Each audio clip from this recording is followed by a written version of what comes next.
Alors, bonjour à toutes et à tous, Michel pour Direct de la Web TV. Je me trouve au musée de la dentelle de Caudry, nouvelle exposition. Alors, ça s'appelle Carte blanche à Olivier Pétigny et on est avec Olivier. Olivier, bonjour. Bonjour à vous tous. Alors, Olivier, la question qui me vient à l'esprit, qui est Olivier Pétigny? Alors, un parcours un peu particulier, puisque j'étais créateur de robes de mariée dans les années 2000. J'ai travaillé pour des créateurs côté prêt-à-porter de luxe, évidemment, et haute couture. J'enseigne toujours dans les écoles, donc universités comme l'IFM, Créapol. Évidemment, j'étais au départ à l'école de la Chambre syndicale de la couture parisienne.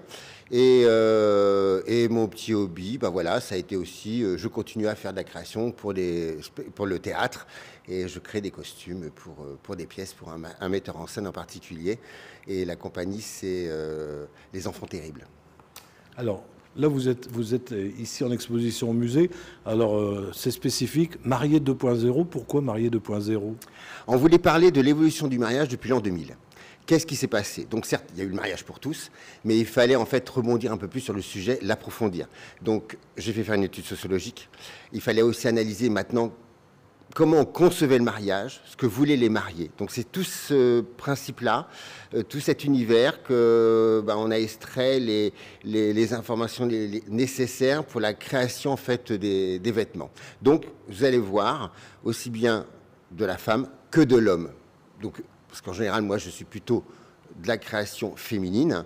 Mais là, j'ai travaillé aussi l'homme, puisqu'on a aussi le mariage pour tous. Donc, vous allez voir qu'il y a un département un peu rebelle. C'est assez sympathique. C'est ce qu'on a vu, nous, en avant-première, en caméra. Exactement. Alors, ce qui est assez original, quand moi je suis rentré là, on ne va pas tout dévoiler, on ne va rien faire voir comme d'habitude. J'étais surpris, je me suis dit, ces mannequins, ils sont tout petits. Alors, les mannequins sont tout petits parce qu'on peut travailler en fait en recherche sur des mini-mannequins. Donc, ça permet de mettre ses idées, au lieu d'utiliser un grand mannequin, énormément de toiles, etc., de prendre des chutes de toile, des chutes de tissu, etc., et de maqueter en fait une future robe. On peut travailler en fait aussi bien d'abord avec un dessin, comme à l'inspiration, directement sur le volume du petit mannequin, pour se dire « Ah ben plutôt ça, plutôt ci, etc. » Et après, on vient le construire en grand.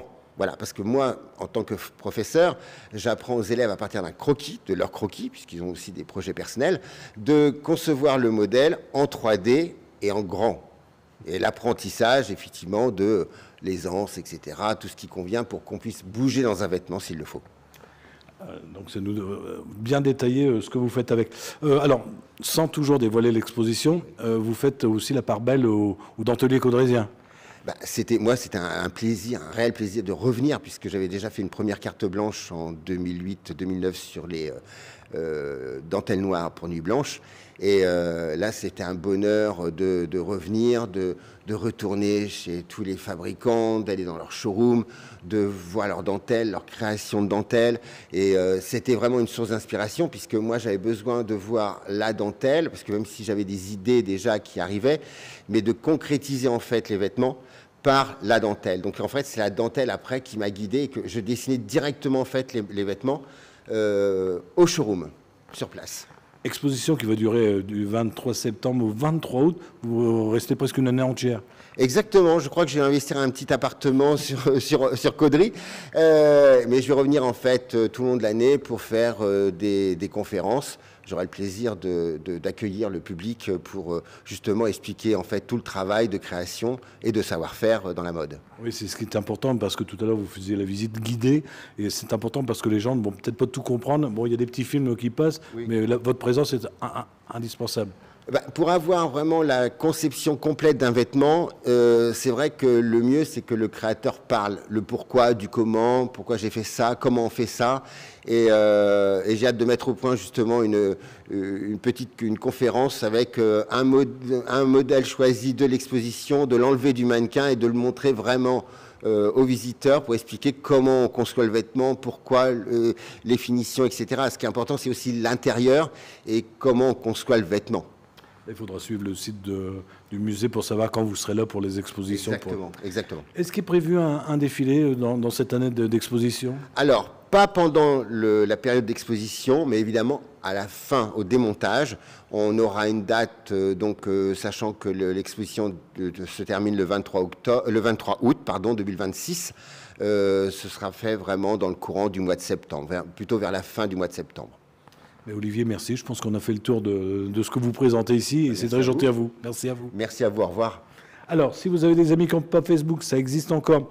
Ça passera tout à l'heure sur notre chaîne YouTube et on sera également sur notre site internet. Puis alors, si vous ne savez pas quoi faire, à partir du 23 et on est le 19. À partir de demain. À partir de demain. L'ouverture officielle est demain. D'ailleurs, je reçois les visiteurs à partir de 15h pour une visite guidée de ma part. Donc, il faut venir demain, ici au musée de la dentelle. Je vous rappelle que pour les Caudrisiens, c'est gratuit. Pour les extérieurs, c'est presque rien. Presque rien. 3 € je crois. Merci à vous. Merci beaucoup.